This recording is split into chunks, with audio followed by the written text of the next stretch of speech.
This one was sent to CornyDriveThru at gmail.com from Anthony Marziano in Long Island, New York. It's about something you haven't talked about in quite a while, so I'm sure a lot of people don't know the story. Jim, I was wondering if you could share the story about Shawn Michaels' infamous 1997 house show riot. Actually, it says infamous house show riots in Memphis and Little Rock. I know about Little Rock. Was there one in Memphis, too? Well, the only reason everybody wasn't talking about Memphis was because at Little Rock was so much worse. That was, early, mid-97? He hadn't lost his smile yet, but he was about to, I think. Or was it after he lost his smile and he came back and then he fucking lost something else? I can't remember. I think he had already lost his smile, but then he found it. Yeah.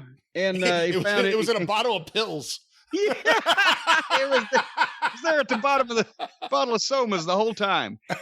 But anyway, it was DX, him and Triple H against, I can't remember who the baby faces were, and it doesn't really matter. But he pitched some kind of fit, and I don't remember exactly in Memphis about security and this, because this is at the time where they were also encouraging it on WCW's television, where people were throwing the garbage in the ring at the NWO and blah, blah, blah. And that wasn't real heat. Occasionally, they got a couple of times, they got some real heat on WCW television, but it became like the ECW chair throwing thing, where it happened once, and then because they actually showed it and in a favorable way, it was referred to or talked about, where, that cool happening, to where, okay, then every time you went, WWF had a problem with it during the Attitude Era, WCW even worse, with people throwing shit, filling the ring up with garbage, whatever. But since it'd been so long since wrestling had actually gotten any fucking response, a lot of people, they were going with it, a lot of cases, especially in WCW. So, at any rate, Michaels goes to the next night after Memphis, they go to Little Rock. And this is when it was a big fucking deal, because Jim Ross had Danny Hodge come to be, I think, special referee. Because this was the old Mid-South territory and the old McGurk territory. And Danny Hodge was a huge name and meant something. And they, loaded the house show up. By the way, the main event was supposed to be, just for the record, Shawn and Hunter versus Steve Austin and Dude Love. So that's pretty big. There you go. Yeah. And before the match starts, people are throwing shit, and fucking Michaels gets in a fucking hissy fit and decides to announce he ain't going to fucking have the match, and he leaves and takes Helmsley with him. And what the fuck? And the people started fucking, they had a riot, and not only that, but they started setting the seats on fire and shit. With my classic, every time some promoter has asked me, how can they fucking save money on their shows, or how can they do this or that or everything else? Well, look, here's your talent list. You got 40 guys. You only need 25. Take a look at these guys. If they're not on the card, would the fans set the seats on fire? And they always say no. I said, well, good, then cut them, because it's a fucking business. But in this particular night, these people were not going to be on the card, and the people set the seats on fire. Fucking Michaels would not go back out and do anything to fucking help the situation. And fucking, I was there Wednesday morning, because that was a Tuesday night, as I recall, because Wednesday morning I was there. Was it a Tuesday night? I was there at Vince's the next day when they were talking about it on the phone. I found an article here that says locally, and again, this is the Barton Coliseum, a lot of Mid-South wrestling shows were held there, but locally it was actually billed as being a Raw taping, even though it wasn't. So people were expecting that. Yeah, that's right, because it was a night that you would normally think was a TV taping, but was not. But they had advertised it as Raw coming to town, because that's when they were changing their fucking advertising to be more up tempo. And yeah, it was a Monday. It was Monday. December It was a Monday. 15th. Yeah. Okay, it was a Monday, and yes. And then I was there on Tuesday that week when Vince was taking the phone calls from everybody, pissed off, building pissed off, shit got set on fire. JR came over and talked about it because it was a talent relations issue, because he said, well, Shawn said he was unsafe and blah, blah, blah, and turned down all opportunities or efforts to be given extra security to go back out and do what they're supposed to do.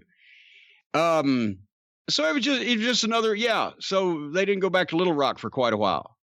But it was another example of Michaels is he's going to get in something that was going to cause headaches for somebody else, regardless of what it was at that point in time.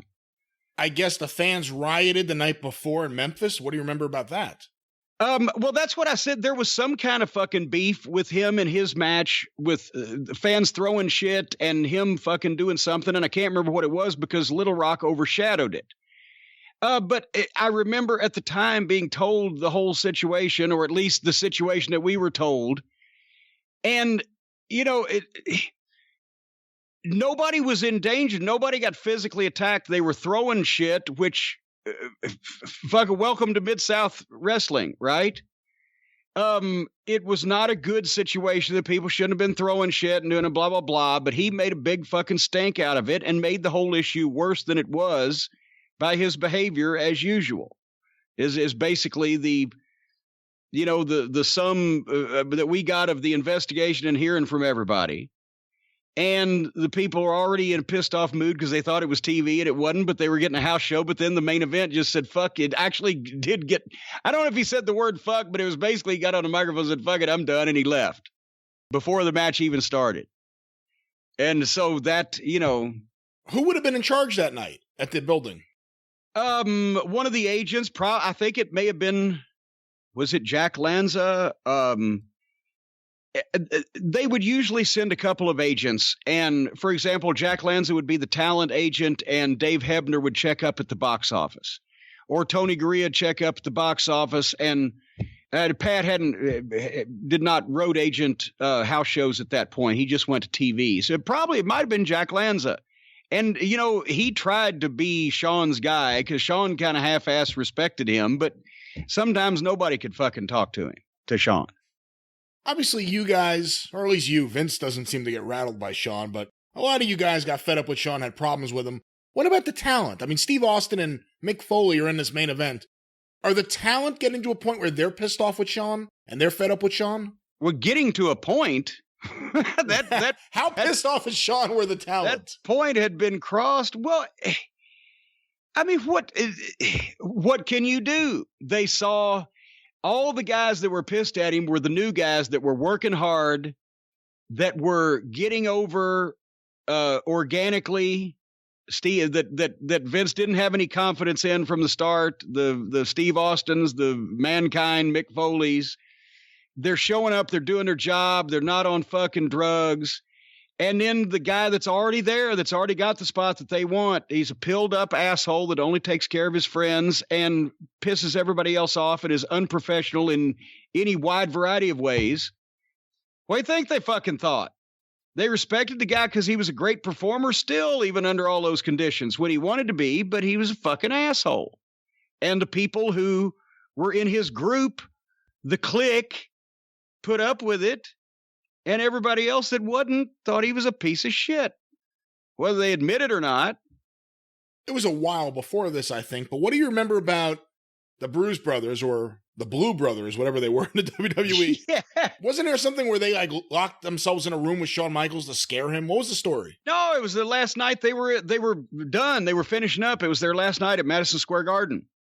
And Ron Harris went inside the locker room while Don stood at the door, just to make sure nobody hurt the door.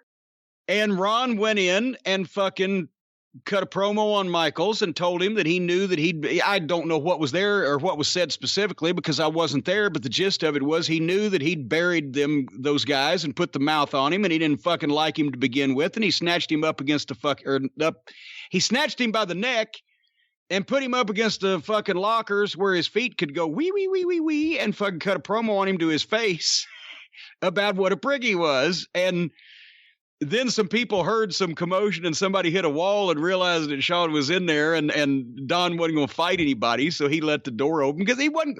If Ron Harris had wanted to hurt Shawn Michaels in any way, they would have carried him out in several different buckets. After what are you talking 30 about? seconds. He valiantly fought against like 30 Marines. Well, we've covered that one also. The one Marine that he pissed off because he was a drunk asshole fucking bothering the Marine's girlfriend beat the fuck out of him. And we've told that story. Go find it on YouTube. But anyway, if Ron had wanted to hurt him, he would have been hurt, but he snatched him by the neck, put him up against a wall, and told him what a fucking prick he was. And because they were done, so they didn't give a fuck. You know, a lot of people wanted to do that, but they didn't want, you know, if there's poor Leon Vader, as we talked about in the watch along a few weeks ago, worried that Shawn's going to get him fired, then you think Candido, I'm sure, would have fucking been happy to break him in half. For, you know, their fucking grade school group shitting in Tammy's lunchbox on the overseas tour or whatever. And Candido could have fucking crippled. There wasn't a wrestler in the locker room that could not have crippled Shawn Michaels in a legitimate scuffle of any kind. I don't think at that time. So a bunch of people wanted to, but they didn't want to get fired over it.